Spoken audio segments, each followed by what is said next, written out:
There we are. All There, right. we were so professional earlier, Janice, whenever we did the test run. Right, so we shall get started now. So thank you so much for coming on. You're actually my first Facebook Live guest. Woohoo! How amazing and special do you feel?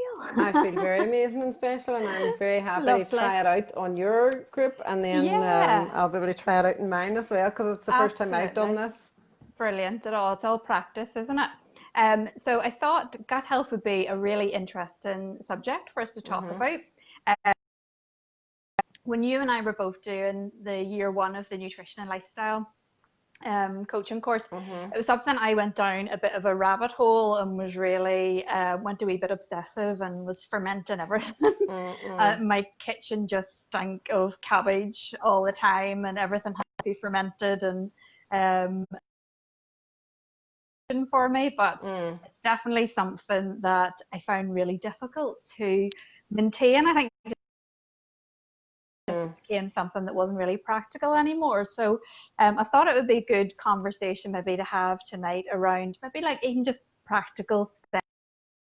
Help people, I suppose, understand the importance of gut health, but maybe simple ways of making small changes to really to help. So that would be a great thing to talk about in a bit. Okay. But maybe if you want to just of your background. Okay. So yeah, my name is Janice Tracey, and my business name is Janice Tracey Nutrition. Studied with Claire in year one for nutrition and lifestyle coaching. Did a certificate in sports nutrition. That's very focused, not something I have a massive interest in, just it's good to have a good awareness in, and in stress management.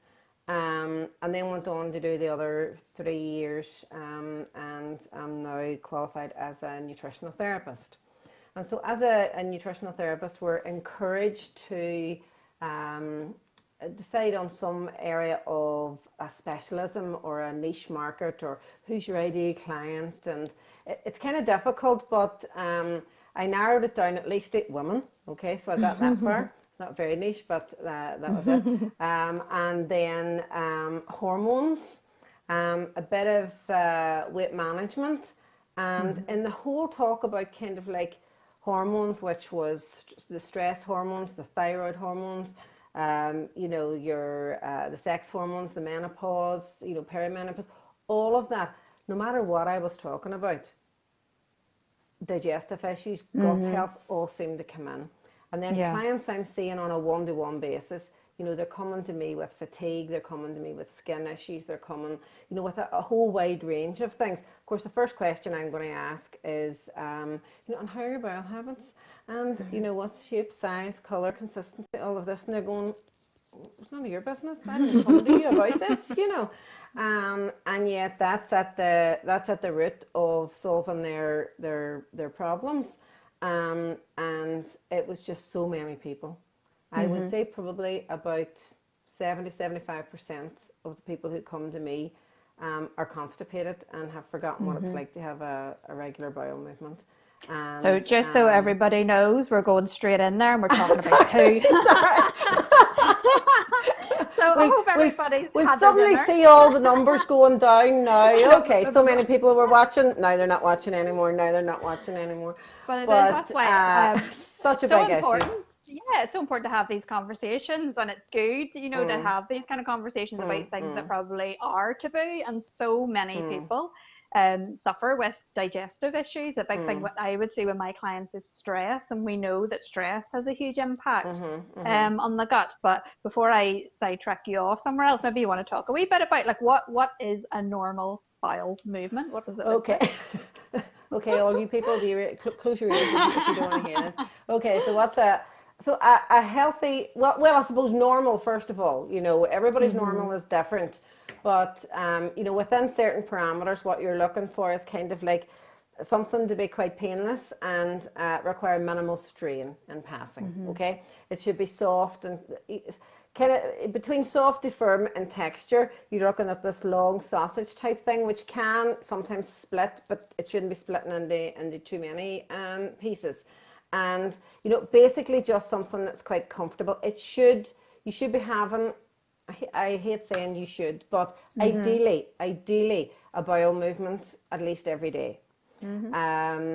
Worst case scenario would be a bowel movement every third day. If it went much longer than that, you definitely, you know, there's a lot of issues that can be building up. And really, one every third day would only be okay if, you know, if a client, well, I suppose if a client wasn't perfect health, they wouldn't be coming to me. But, you know, if they really, if everything else was fine, you know, they were having no other issues, no other problems. Everything was kind of like tickety-boo. Say it was a family member and they had no health issues, nothing like that. And a bowel movement once every, 2 or 3 days. If that's normal enough for them and everything else is okay, you know, you would let it go. But generally speaking, you want to be getting rid of this stuff every day, because if you're thinking about it, like if this waste, and it's quite toxic, is building up in the large colon, then it can lead to all sorts of like, I mean, we talk about fermented foods. Fermented foods is great. Fermentation in your gut is not good. That's not what you want. And it can lead to the bacteria that are living in our gut actually having too much food, having too much to eat, and they overgrow and they expand out of the large bowel into the small intestine. And if there's too many bacteria in the small intestine, then that's an overgrowth. And we don't want that. And really, if we have a healthy digestive system and we're eating, 3 meals a day, you would be expecting to have a regular bowel movement, wouldn't you? My very dear friend, she's not on Facebook, so I can slag her off here. She only goes once or twice a week, which like is just absolutely gobsmacking to me. And she knows and she laughs about it, but I'm like, oh, no, it's not good. It's not good. And definitely you do worry about the impact of, you do, and again, it's kind of looking at all of the other things that are going on. And somebody's like, I have a friend as well, again, not on Facebook. And for many, many years, she was kind of, in some of us, kind of a similar way, but had this issue that sometimes some children will have, that they actually don't want to go. If she was at work all day, and, she would have kind of like held on until she could get home, or if she was out or away on holidays, just not comfortable anywhere else except in her own loo.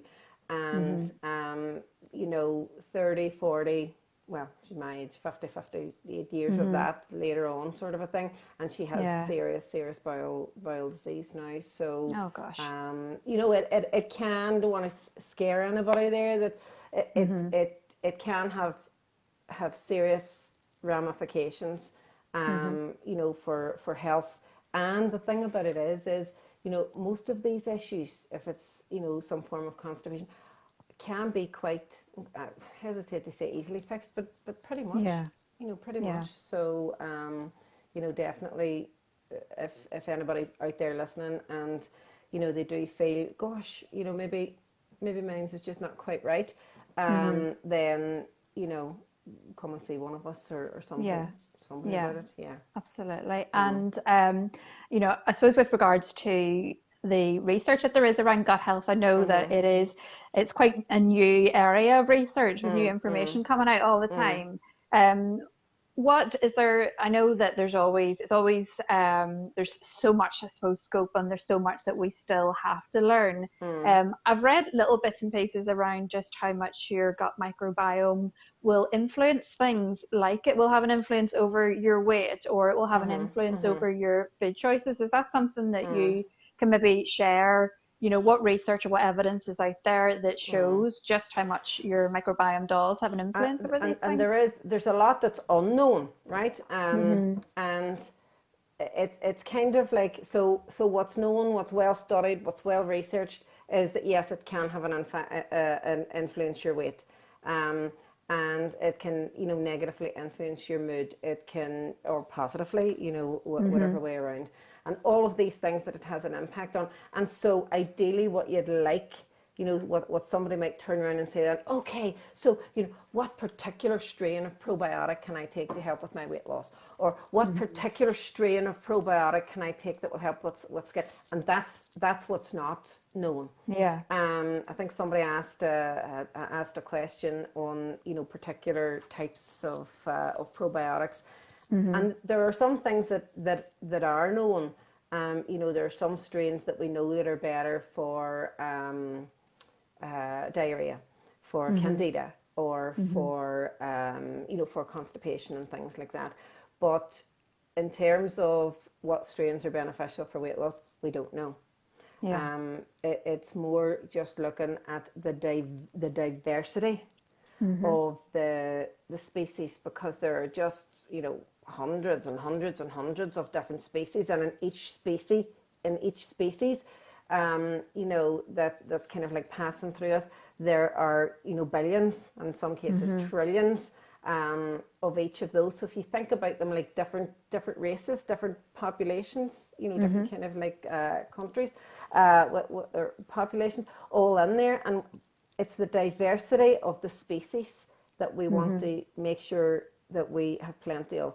Ideally, it would be great, and I would say that it's not too long in coming, in the next 20 to, you know, maybe, well, 20 to 50 years sort of a thing, in terms of research, they will actually be able to say, here, take this probiotic for that, take this probiotic for that, and they'll have it all divided out a bit. We're So just personalized. Yeah, I think it'll probably get to a point where people will be able to see exactly what the kind of makeup and the diversity is within their own microbiome, and then have personally tailored probiotic strains for that.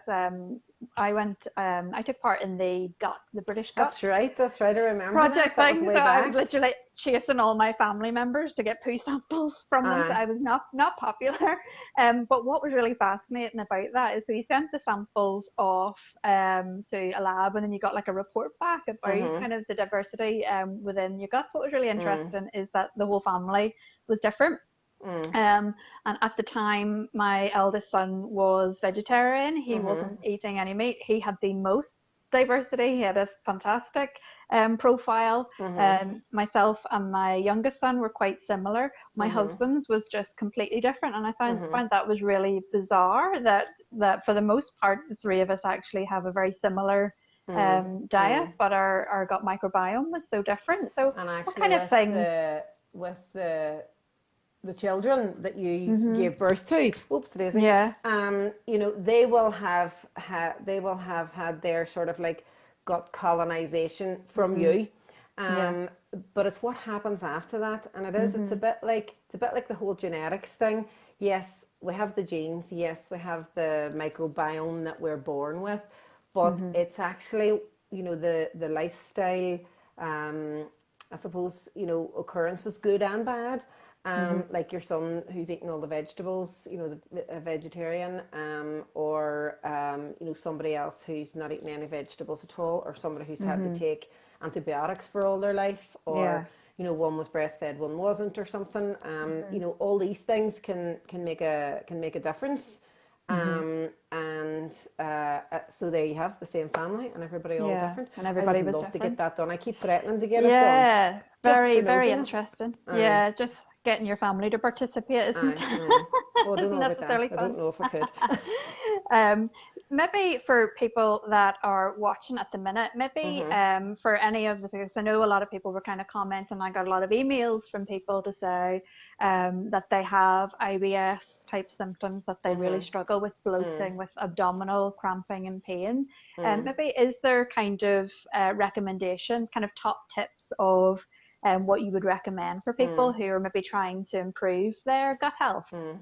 So in terms of just overall digestive improvements and things, just some of the symptoms that you talked about there, and some of the issues that, and people they can actually affect your quality of life, you know, if you have this bloating or, you know, cramping and things like that.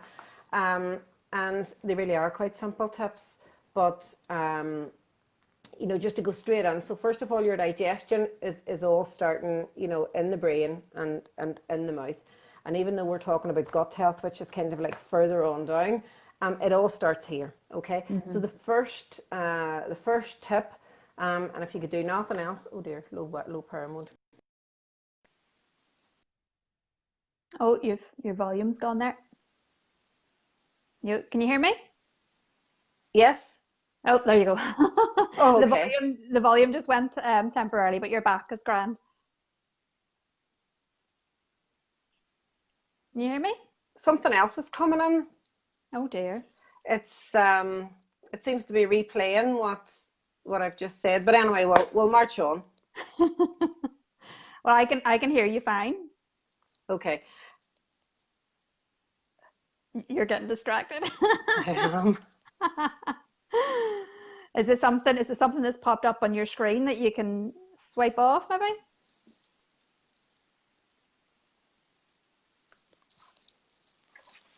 Mm.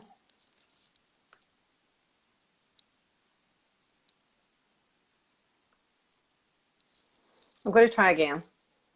Okay. Right. Okay. So, okay, the first one. I'd love to know what it is.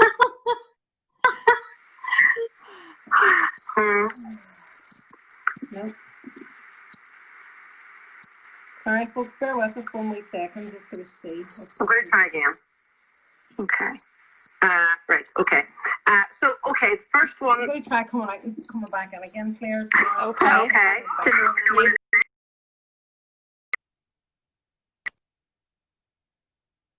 So let me see. Right, so bear with us, guys. Apologies. I'll try and get Janice back in. I'm not sure what was going on there.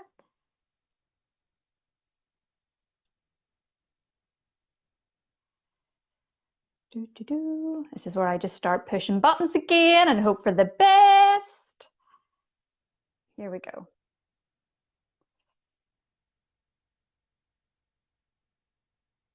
Okay, Janice, if you are watching, I've sent you a little invite to come back on board. So don't leave me hanging. Hopefully, we'll just give it a wee second. For those of you who are watching, I know lots of people had sent in kind of questions and emailed me, but while you are watching, if there is anything that you maybe would like to know that Janice has touched upon and you want a wee bit more information about, or you have maybe a particular issue around your digestive health that you want to know more about and you haven't asked the question, please feel free to pop into the comment section and let us know. Oh, I think she might be coming back, fingers crossed. And hopefully the problem's been resolved. So yeah, if there's anything you want to know, just pop it in the comments and hopefully we'll have a wee check at the end of the conversation and come back to you with answers.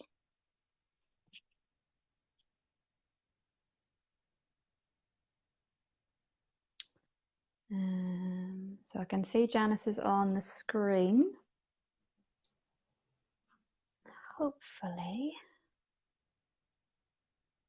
You're all being very patient and waiting. Thank you so much.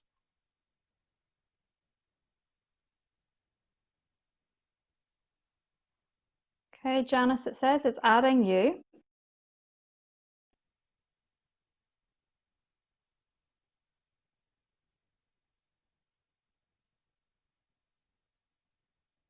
I keep hitting the screen like something magical is going to happen if I keep hitting it. Oh, I've just seen your question pop up there, Sarah. What is the link between brain fog and gut health? Definitely, it'll be one that Janice will, I'm sure, be well equipped to answer. It's something actually that really interests me from a mental health perspective, because we know obviously the gut is directly connected to the brain through something called the vagus nerve.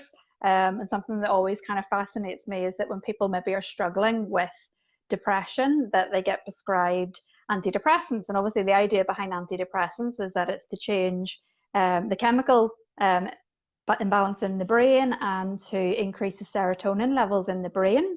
But serotonin actually gets produced in the gut. 90% of all our serotonin is produced in the gut. So it just seems, it's baffling to me that with such a small amount of serotonin that actually is in the brain, that we treat it with a tablet in the brain. And you know, I think that there is definitely a future around psychobiotics, which will be strains of probiotics that are about actually helping to increase serotonin in the gut to then impact your mental health. But Nikki, just shout work at the screen and see if that works. Yeah. If only that would work. It just says, right, Janice, I'm going to try once more. It says it's adding you, but it's taken absolutely forever. So I'll have another wee go here and see, can I bring you in? Right, it says it's adding you again. It says it's connecting. Thank God. Now can I hear you? Phew. Yes, can you hear me? Yes. Yes, I can hear you. And All right. People hung on as well. So thank you so much for hanging on. Thank you, everybody.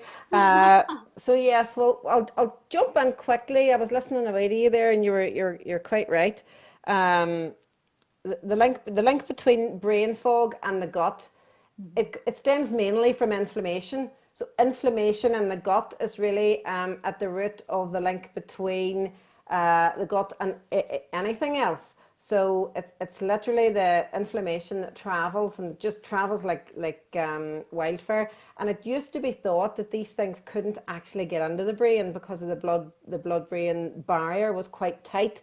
But actually, it's it can. So you're talking about inflammation, and you're also talking about pathogens. So, anything that should stay tightly in the gut. So the gut will have a lining like this, right? Between the gut, the inside of the gut, and basically the outside of the gut, which is the bloodstream. And nothing should be able to get through. But if we suffer from something called like leaky gut, which is caused by an inflammation, these wee junctions open up a bit, and bits and pieces get through that have no earthly business getting through into the bloodstream, and the bloodstream carries that through and into the brain. So that's kind of a whistle stop tour of brain fog and gut health. Brilliant. Yeah. And the general advice that you're going to give now about kind of helping to support your gut and your microbiome, healthy microbiome, would be similar advice, I'm sure, for brain fog as well. We kind of started off, so a couple of top tips, and these are basic level tips. These are kind of like entry level tips for good digestion. Is to chew your food, to eat mindfully and slowly. Which is a big thing for me because I go. I'm the same. But I have to say it is one of the big changes that I've made, and it has really helped. So you chew. You want to be doing as much of the digestion as possible in your mouth, which basically leaves less of the work to be done further on down here. So as much as you possibly can, get the digestion started here. Get the food mixed in with the saliva. The digestive enzymes that are in the mouth, so that it's started to break down before it actually slides down the esophagus into the stomach, and then the stomach does a bit of work before it goes on down into the small intestine. If we eat too quickly here and it goes on down into the stomach, then the stomach only has whatever amount of minutes to do its work, and the food passes semi-digested into the small intestine, and so that's where the trouble can start. So definitely chew and eat mindfully. Even if it's something like porridge, which is very difficult to chew, swirl it around. Make sure that it's mixing with the enzymes. Tip number 2 would be just to have as healthy a diet as possible. To stay away from yes, nice one, Nikki. Stay away as much as possible from processed foods. So you try and eat kind of like whole food. I hesitate to use the word clean eating, because then there's kind of a whole clean and dirty thing, which it's not. But what we're talking about is as unprocessed as you possibly can. Processed foods basically means that it's easier for the body to turn it into sugar, and sugar is inflammatory. So we'll come back to inflammation again in the gut. So as healthy a diet as possible, plenty of vegetables, and whatever dietary regime that you do follow, whether you're vegetarian or paleo vegan, or whether you're a meat eater, whatever, just go for quality and whole food as much as possible. So if you mix that with the chewing very slowly, then you're really treating your digestive system with a bit of respect. Yeah. The third one then is stress. Okay, so it is, Claire was talking about the stress, is manage the stress, because the link between stress and all things digestive is just so strong. And you know, we have one question you know, posed there from somebody who has already recognized that stress is an issue in terms of peristalsis and movement. So you know, dealing with the stress, which is that it seems like there she just says deal with stress, you know, that's tip number 3, but we wouldn't have time here to go into that no, too it's much. a whole other conversation, a isn't it? whole But it's so conversation. true. But keep it right up there, so you'll see that it's very high in the list of things to do. This is before we've got to probiotics, okay? So this is before we've kind of got to anything like that at all. And then we're looking at fibre, eating more fibre, and drinking more water. So now we're talking about eating to feed these bacteria, and then maybe probiotics either in your food or in supplements. Okay, so you can see how far down the list that has gone, and the reason for that is because, you know, all of the, and I mean the real gut health experts, you know, that I'm following, like Ruscio and you know, Mark Hyman, you know, all those guys, they will say eat to reduce inflammation in your gut before you eat to feed the bacteria. Okay, so think about the inflammatory foods and dampening down the inflammation.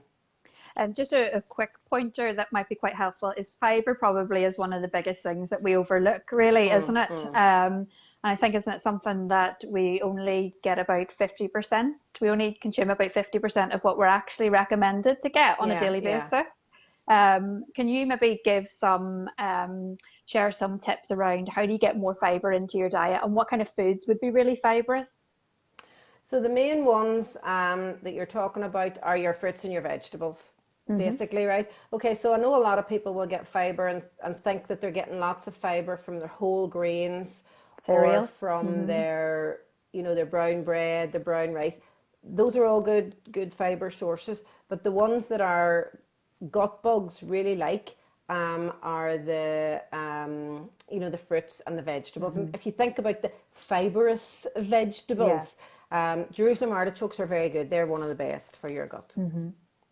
Brilliant, fabulous. Any other wee tips there, or is that your main? So your main that's kind of the top 5. There are exercise. Brilliant. Is great for the gut. Exercise is great for the gut as well. But no, we'll stick it to those top 5, and maybe we'll see if we can get. And then the people who had sent in some questions. Do you have any of the responses to the questions? Yes. Okay, so let's look at.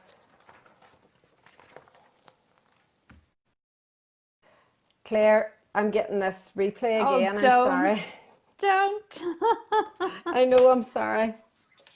I'm going to try moving this phone and taking these headphones out just in case. Apologies. Any of the responses to the Yes. Okay, so let's look at.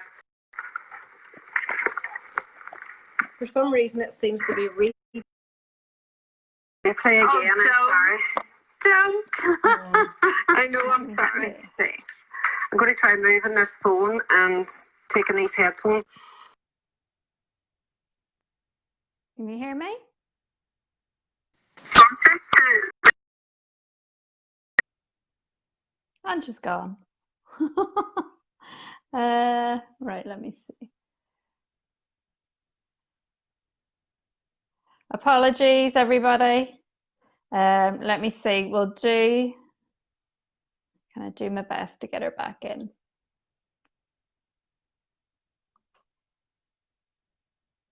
Anybody else want to pop in the live and have a wee chat with me?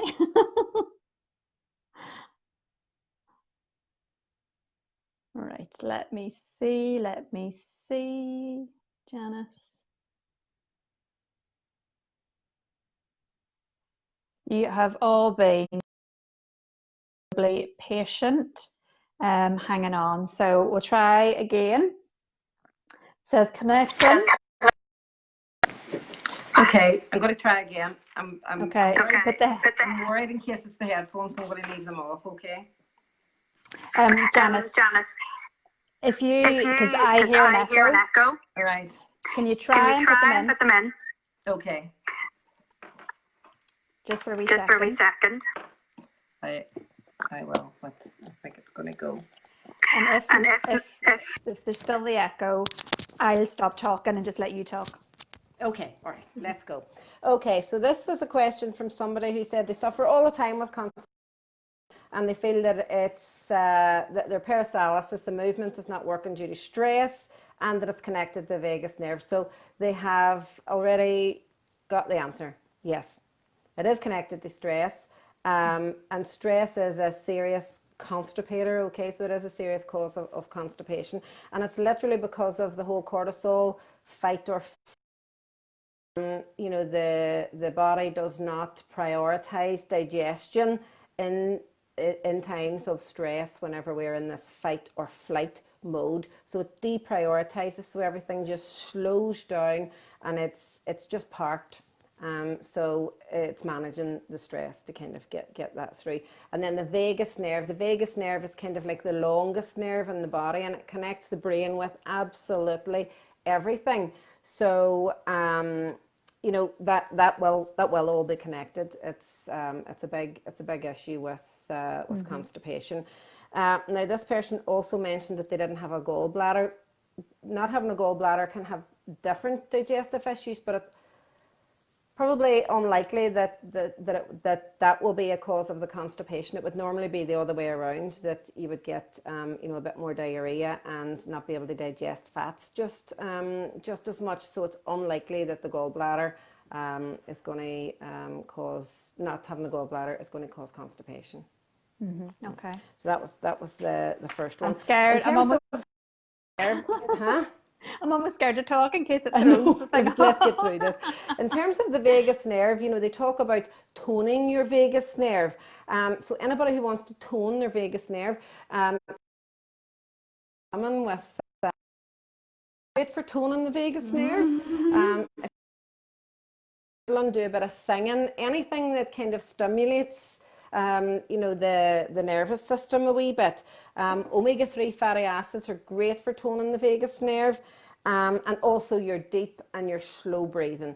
Great for toning the vagus nerve, and great for, it's not going to reduce the stress, but it's going to reduce the stress response that your body has, so that will help with the constipation.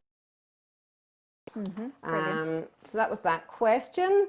There was a question on can gut issues affect or be affected by thyroid conditions, particularly it was Graves' disease and hyperthyroid eye disease. The short answer is yes. Thyroid issues and gut disease have coexisted, and we've known this since like the 90s. If you look at celiac disease, which is like a gut health issue, it can often go hand in hand with gut issues. Many people who have hypothyroid disease will have gut issues as well. So there are complex reasons for it, but it's all linked into the immune system actually being located. So much of the immune system being located in the gut tissue, and so if the immune system is actually being aggravated, then that can cause the thyroid to either be overstimulated or understimulated, depending on what's happening. So yes, if you have a thyroid condition, working on your gut will help. And if you have a gut issue, being aware of your thyroid, and it might be worth getting your thyroid tested. So it's kind of like a two-way street. Somebody actually threw something up there in the comments about kombucha. There was a question about kombucha, and then somebody has asked, should you have fibre when you have bad IBS? Yes, well, it depends on the stage that you're at with IBS. Okay, so if you have, it's very individual. Okay, so if what you're looking to do is to try to prevent a flare-up of IBS or prevent having IBS, so that you have regular bowel movements, every day, and it's not getting bad. However, if you go from having no fibre to a very high fibre diet, your system will just crash. It'll just stop. So that wouldn't be recommended either. So it would be kind of like a gentle introduction. Say, for example, if somebody had diverticulitis and they had a flare-up of diverticulitis, then you would go from having like a high-fiber diet to a white beige diet, right? Just for a wee while, and then start to introduce it.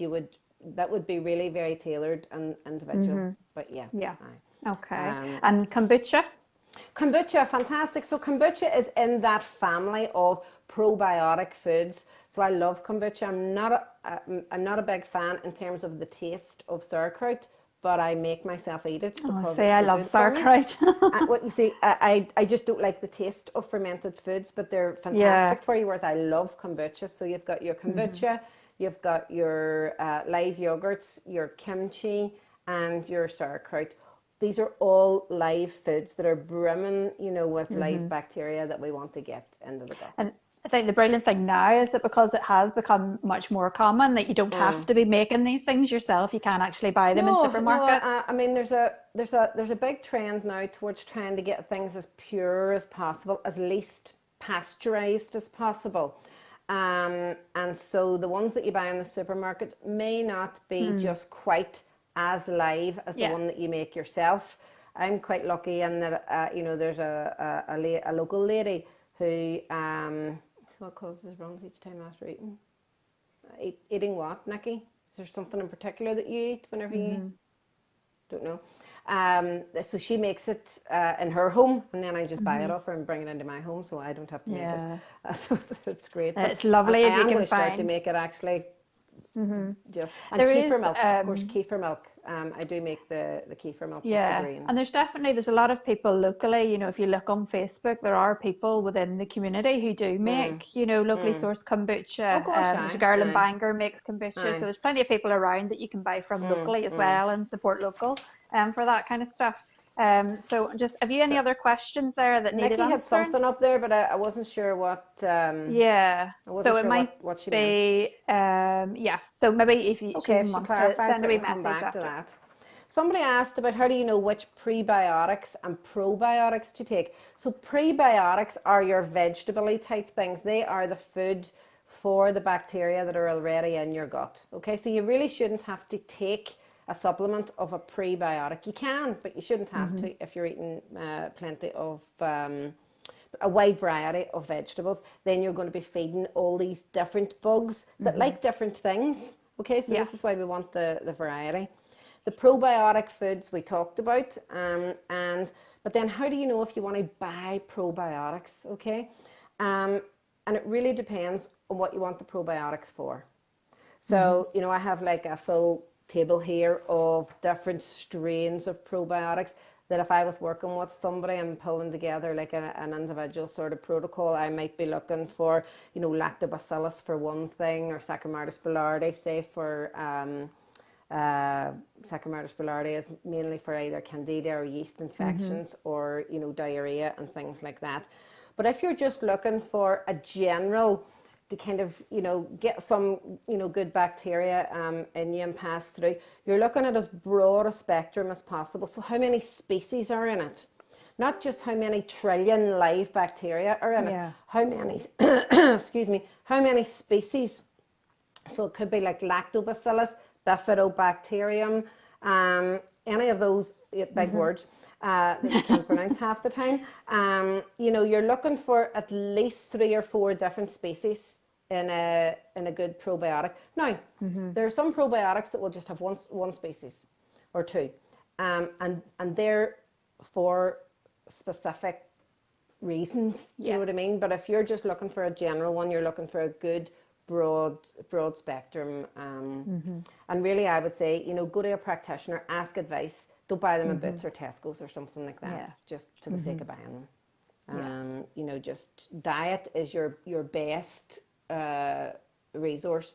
The other thing that I would say is these probiotic supplements that you're taking and in the food, most of the time we're taking them in here, they're passing through and they're going out the other end.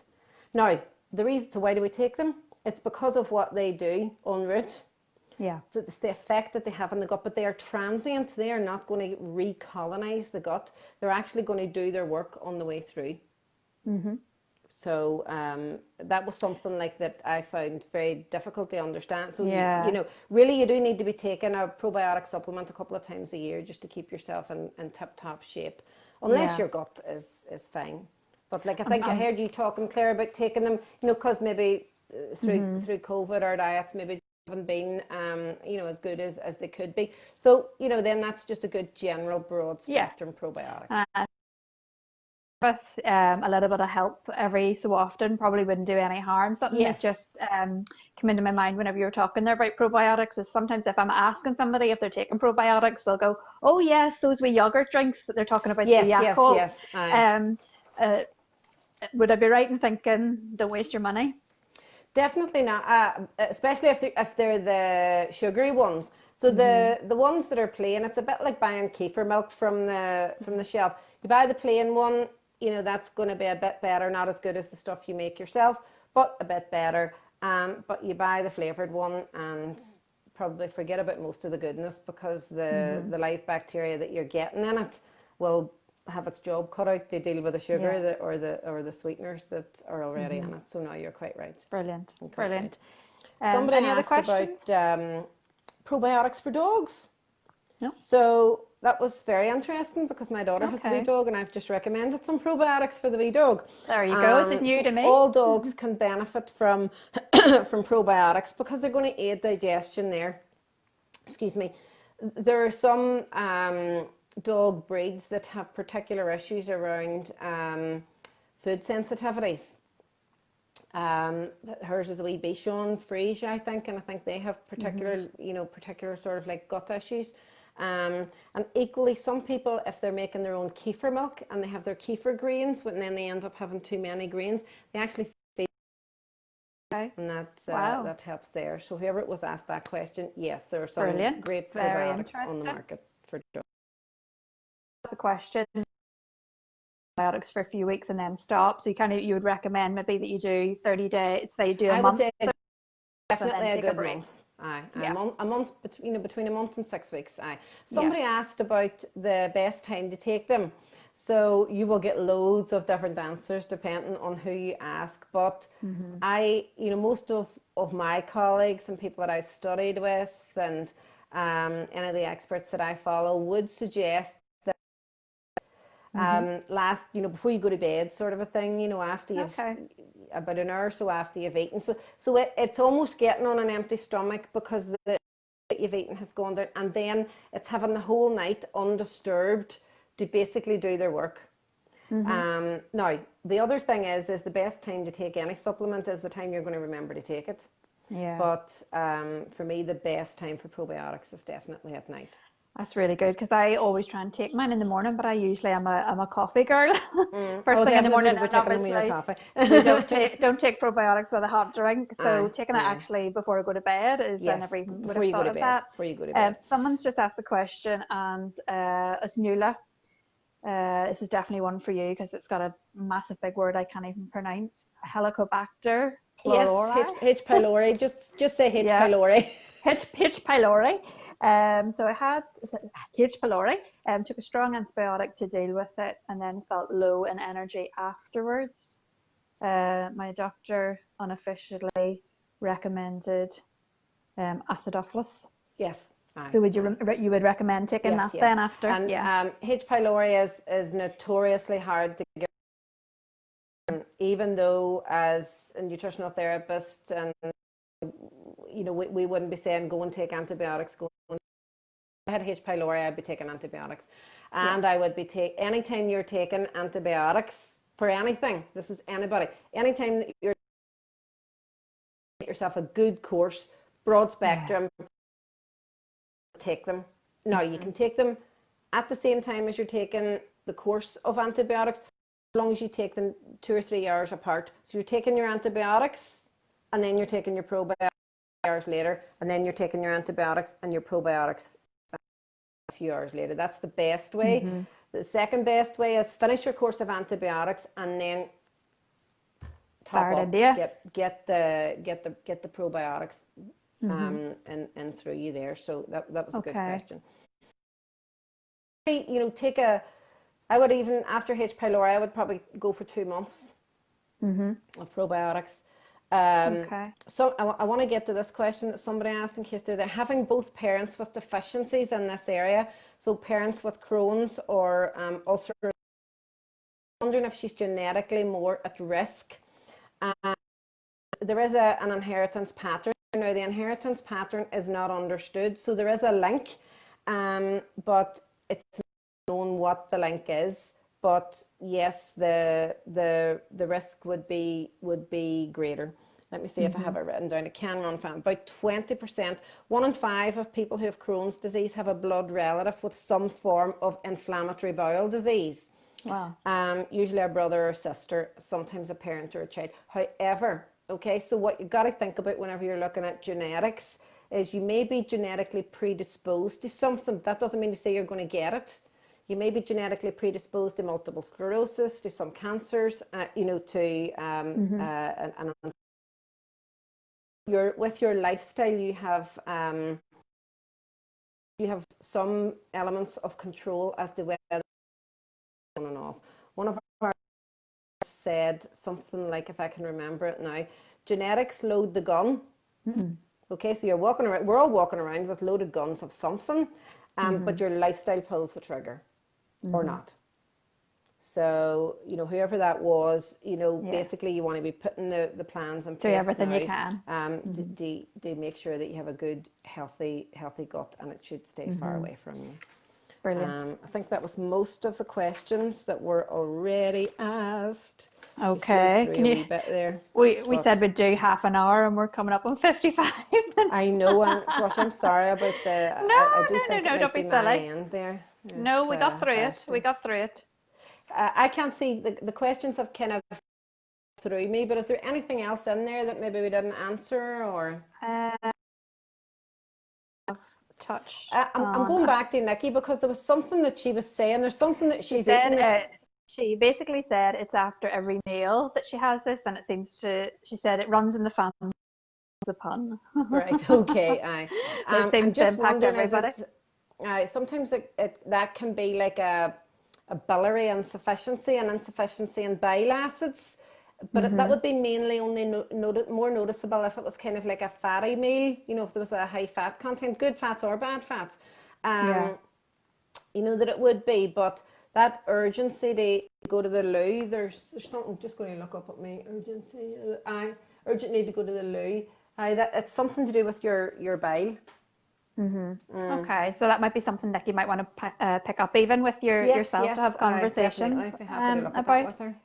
So I think, unless there's any final wee questions that come through, I think we have covered loads there this evening. Well done, you. I'm so sorry about the cutouts there. I don't know what was happening. We were absolute pros. We brought it back. All right. Okay. But you're a fountain of information. I hope everybody watching got value out of that and learned something from it as well. This is the perfect opportunity to tell people maybe that might be interested about your wee gut transformation program that's coming up. I have a couple of things coming up now that for anybody who you know is either struggling with symptoms depending on the severity of them or the change that you want to bring about in the gut. So I have a 6-week gut health transformation program. It is 6 weeks commitment. And it's starting on the 12th of September, but by the end of it your gut will be kind of like stripped out of any pathogens, repaired, your gut lining will be repaired, and your bacteria all repopulated and then all rebalanced at the end of the 6 weeks. So starting on the 12th of September. So we can maybe signpost people over to my Facebook page if they want to have a wee look at that. But for somebody that just has a wee bit of interest in it and thinking, I want to hear a wee bit more about that, I'm doing a Love Your Gut webinar on the 12th of August. Brilliant. And again, I'll have that either on my page or can send some details off for that. Maybe when we finish now, if you can even share the links to your gut program and to your webinar, even put them in the comments below, and then anybody that might be interested in it, sure, they can click on and have a wee look at it. No that sound good? Okay. All right. So I think that might be it for all the questions. So we went on for a good while, but the information was so brilliant, Janice. So thank you so much. Oh, you're welcome. For joining, and thoroughly enjoyed that. And thank you, everybody. You were so patient. You were so patient. Thanks. For an hour, which is fantastic. So thank you so much, and we'll see everybody later. All right. See ya. Bye. Bye.